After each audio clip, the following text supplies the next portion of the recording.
इस कार्यक्रम के पुण्यार्जक हैं Saubhagya Kohinoor, Shri Sanjay Jain, Shrimati Mamta Jain, Greater Kailash, Delhi, Shri Rajiv Jain, Shrimati Meenakshi Jain, Civil Lines, Delhi, Shri Sudhir Jain, Shrimati Poonam Jain, Model Town, Delhi, Shri Vijender Jain, Shrimati Nirmal Jain, Gurugram, Shri Rajan Jain, Shrimati Monika Jain, Janakpuri, Delhi.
दीपक रोपामी औ नित्य सात गुरु विद्वान संतम ताम शक्र विष्णु प्रवास करम देनाय धूप रोपामी सौभाग्य सागर की महारानी की शरणों से जब से लगाया आपने दैया दैया करते आ दैया दैया करता दैया दैया करते आ दैया दैया करता तो कतई कतई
स्वस्तिकार्चनं करोमि स्वाहा। ओम नमो भगवते भगवते प्रक्षिणासे दोष कल्मषाय दिव्यते जो मूर्ति नमः श्री शांतिनाथाय शांति ग्रहे सर्व विघ्न प्रणाशनाय रोगा प्रतु विनाशनाय सर्व विघ्न छत्र विनाशनाय छामना बल विघ्न विनाशनाय ओम राम दीन दुर्गाक्षयं शर्मा सर्व शांतिं तुष्टिं पुष्टिं च कुरु ओम ह्रीं श्रीं क्लीं मनम कलिकुंड दंड श्री पार्श्वनाथ पद्मावती शिवदाय अतुल बलवी प्रागमय भवाद विद्यां दर्शन कर विद्यां चित चित देवते स्प्राम स्त्रीं स्प्रूम स्प्राम चल अक्षत अक्षिणाया है मन बंधन के अक्षत करके बंधन करे दर्शाया है ओ सुंदर रेखा के बसने बसे भोज पुनीत के वजह से पास सदाए नमः कामण से मुसलमान मामदी भक्ति कर मोह मेरे भी हट जाए ओ सुंदर रेखा के बसने से भोज से पार्श्वनाथ के चरण जजो कर्म कब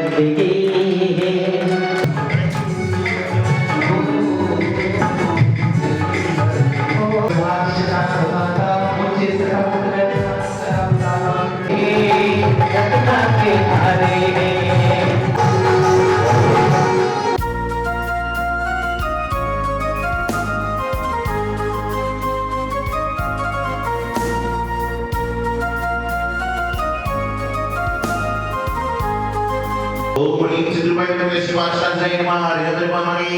ओम ह्रीं ईश्वरदेव पार्षदाय नमः हरिं नमामि। ओम ह्रीं असुरदेव पार्षदाय नमः हरिं नमामि। ओम ह्रीं चित्रदेव पार्षदाय नमः हरिं नमामि। ओम ह्रीं कर्मदेव पार्षदाय नमः हरिं नमामि।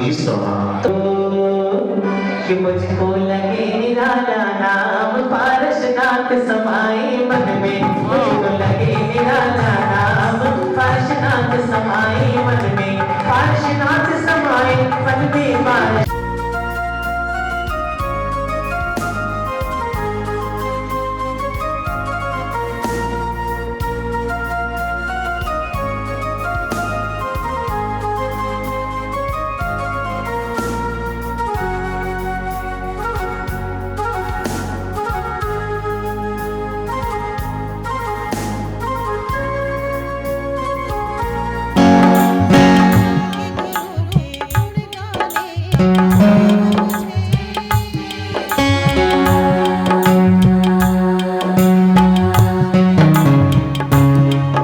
मकर संक्रांति का पावन अवसर है।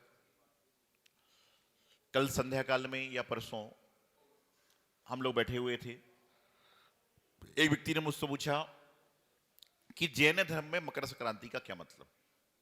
क्वेश्चन अच्छा था कि जैन धर्म में मकर संक्रांति पर्व का क्या महत्व है। देखिए, पहले तो बता दूं आपको कि हम सभी लोग भारत देश में रहते हैं और भारत देश पर्वों का, त्योहारों का देश है। यहां पर नित्य प्रति कोई ना कोई पर्व मनाया जाता है। जैसे यहां पर अमावस्या आती है तो भगवान महावीर स्वामी का मोक्ष कल्याण मनाया जाता है। गुरु पूर्णिमा आती है तो गुरु पर्व या गुरु पूर्णिमा जैन धर्म की मनाई जाती है। दूज आती है तो भाई दूज मनाई जाती है। तृतीया आती है तो अक्षय तृतीया मनाई जाती है। चतुर्थी आती है तो गणेश चतुर्थी आती है। पंचमी आती है तो लाभ पंचमी आती है। छठ आती है तो चंदन छठ आती है। सप्तमी आती है तो मोक्ष सप्तमी आती है। अष्टमी आती है तो कृष्ण जन्माष्टमी आती है। नवमी आती है तो राम नवमी आती है। दसवीं आती है तो दशहरा आता है। 11 आती है तो एकादशी होती है। 12 आती है तो कांजी 12 आती है। इस तरह हमारे जैनागम में क्या है, हमारे भारत देश में जैनागम में क्या, पूरा भारत देश एक एक दिन प्रत्येक दिन त्योहारों का देश है। अब लेकिन हम लोग जैन धर्म में जन्म लेकर जैन धर्म के हिसाब से त्योहार को मनाना चाहते हैं। तो जैन धर्म में आज के दिन जो चक्रवर्ती होते हैं, चक्रवर्ती आज के दिन भरत ऐरावत क्षेत्र से शूर में स्थित जिनबिंब के दर्शन करते हैं। और जब से मकर संक्रांति का त्योहार पड़ गया, आज के दिन जो भी चक्रवर्ती होते अपने जो है भरत ऐरावत क्षेत्र से सूर्य में स्थित जिनबिंबों के दर्शन करते हैं। वैसे तो आज दान का पर्व है। मैंने कल भी कहा था कि आप दान रुपए पैसे का दे रहे हो, ये तो अलग चीज है, लेकिन जो लोग मेरी बात सुन रहे हैं, समझ रहे हैं, उनको एक दान और देना चाहिए, अभय दान। अभय दान समझते हैं? प्राणी की रक्षा।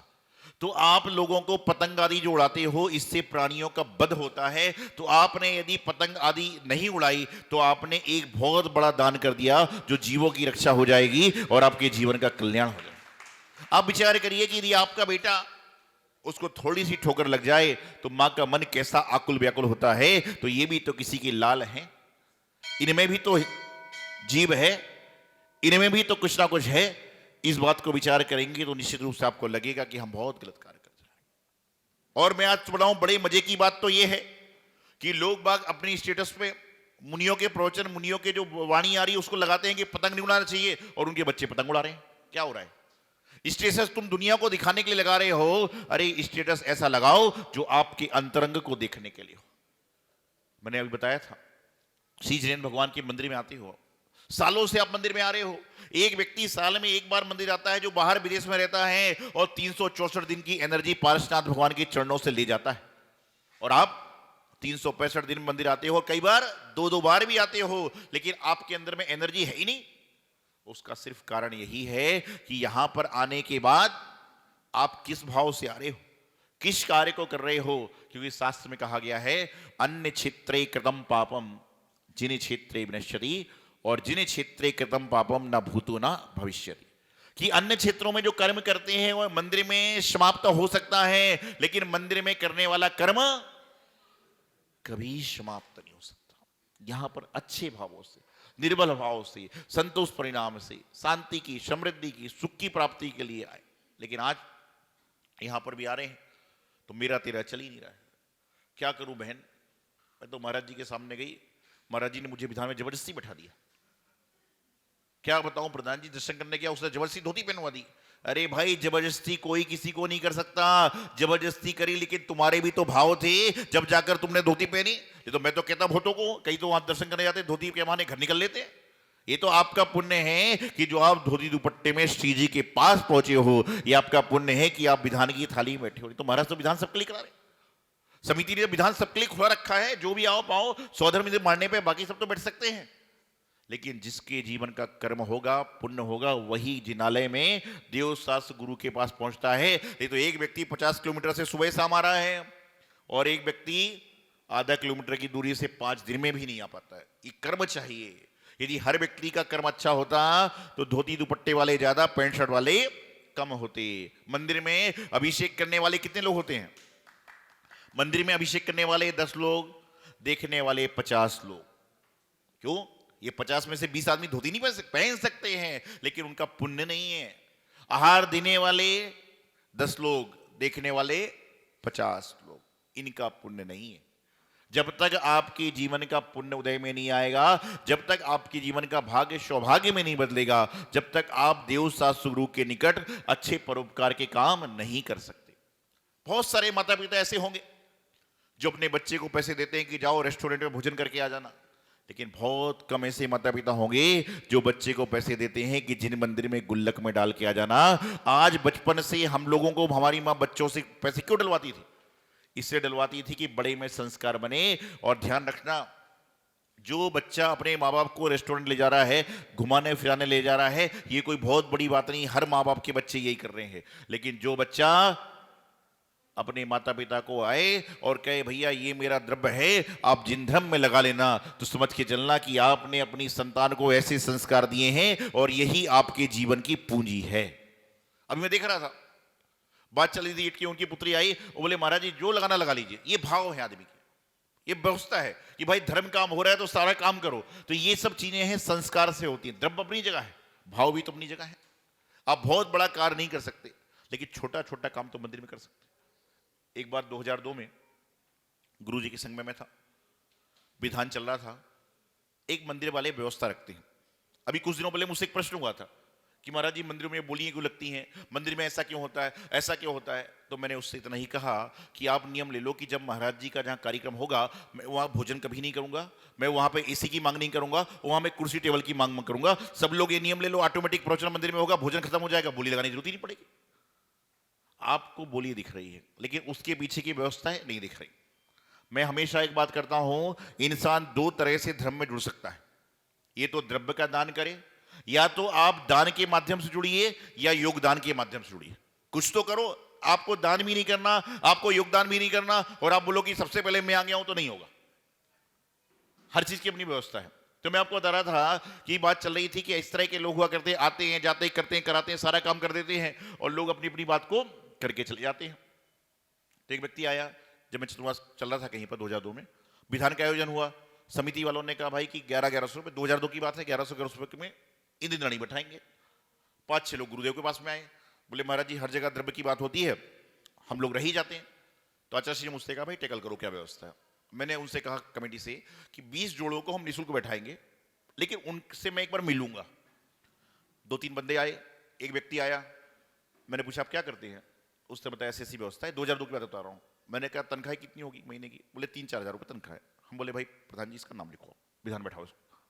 इतने में जब वो जा रहा था तो उसने नमस्तु किया और सिगरेट का पैकेट मेरे पाटे पे गिर गया। उसने नमस्तु किया, ऊपर सिगरेट का पैकेट था, मेरे पाटे पे गिर गया। मैंने कहा भाई साहब आप सिगरेट पीते हो क्या? बोले हाँ कभी कभी। मैंने कहा महीने में कितने की सिगरेट पी लेते होगे? बोले 500-700 रुपए की। मैंने कहा इसका नाम काट दो। जो व्यक्ति मंदिर में 1100 रुपए देने के लिए बोलता है कि मेरे पास पैसा नहीं है, लेकिन गुटखे तंबाकू खाने के लिए 500 रुपए महीने में खर्च कर सकता है, वो व्यक्ति गरीब नहीं। ये सिर्फ गरीब का दिखावा कर रहा है कि मंदिर में आपके पास द्रव्य देने के लिए 500 रुपए नहीं है, लेकिन चाट पकौड़ी के ठेले में खाने के लिए, सिगरेट बीड़ी तंबाकू पीने के लिए, कोल्ड ड्रिंक पीने के लिए पैसे हैं, तो आप गरीब नहीं हो, गरीब बनने का दिखावा कर रहे हैं। ध्यान रखना, इस तरह के लोग होते हैं संसार में। लेकिन आज हमारी वाणी में खटास है। आपको पता है कि आज बहुत सारे लोग जो है डायबिटीज पेशेंट है, बहुत सारे लोग, शुगर प्रॉब्लम बहुत सारे लोगों की है। आज से 40 साल पहले लोगों को शुगर नहीं थी। क्यों नहीं थी? क्योंकि उनकी जुबान में शुगर थी, और जब जुबान में शुगर नहीं है तो पेट के अंदर चली गई हो। इसलिए मीठा मीठा बोलते रहो तो शुगर वाली बीमारी नहीं होगी। इसलिए क्या करो, मीठा बोलने का प्रयास करो। पहले होता था, पहले 40-50 साल शुगर नाम की कोई बीमारी नहीं थी, क्योंकि लोगों की जबान में शुगर थी। अब भाई कहीं ना कहीं तो चीज जाएगी, जबान से आप बोल नहीं रहे हो तो क्या होगा, शरीर में जाएगी, तो इसलिए कहीं ना कहीं तो निकलेगी। जो शरीर का गुण है कहीं ना कहीं निकलेगा। ये तो हास्य की बात है। तो मैं यही कहता हूं कि जीवन में दान हो, योगदान हो, श्रम हो, आप अपनी भाव अनुसार काम करें। देखिए, भावना बहुत बड़ी होती है, और भावना के अनुसार काम करके अपने जीवन का कल्याण करते हैं। और मैं तो अपने आप को भी भाग्यशाली समझता हूं कि जिन मंदिर में भगवान के मस्तक पर लगने वाले छत्र चबर और जो चंदुआ लगा है, उसमें आप तो अपना सौभाग्य लगा के कमा रहे हो, लेकिन हम भी लगते हुए देखकर अनुमोदना करके हम संत भी अपने सौभाग्य को बढ़ाने का प्रयास कर रहे हैं। तो निश्चित रूप से ये आपके जीवन का एक कहीं ना कहीं बहुत अच्छा उपक्रम है। इसी तरह का उपक्रम हर समाज को, हर समिति को करना चाहिए। और मकर संक्रांति पर दान तो बहुत सारा दोगे, लेकिन अभय दान जरूर देने का प्रयास करें। ये पतंगे आदि को छोड़ें, ये पतंगे आदि बहुत वर्जित हैं। आप देखिए, छोटे मोटे जीव तो वैसे ही चले जाते हैं, पंचेंद्रीय जीवों की हिंसा हो जाती है, तो उनसे बचें और अपने जीवन का कल्याण करें। यही मंगल शुभ भावना आचार्य गुरुदेव सिद्धांत सागर जी महाराज की।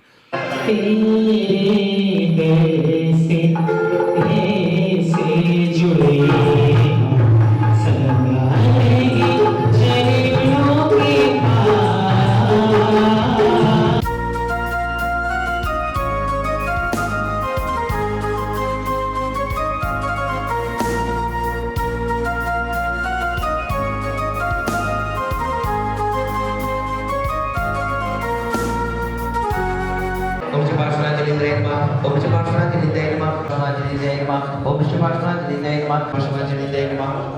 ओम शिवार्चनांजलिंद्राय नमः। ओम शिवार्चनांजलिंद्राय नमः। ओम शिवार्चनांजलिंद्राय नमः। ओम शिवार्चनांजलिंद्राय नमः।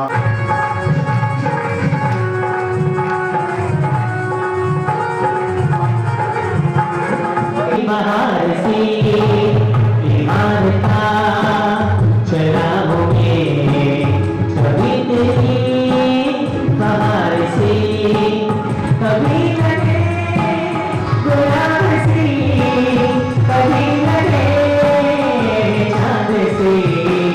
को लेकर अर्घ चढ़ाने आए थे, आसी से आपका मिलता गुरुवर जब चरणों में आते हैं। सिद्धार्थ सागर जी गुरु आपके वालियों की कहलाते हैं। जन्नत को संस्कार दे गुरु सागर जी हमारे विकास तारा जग में चमक रहा है।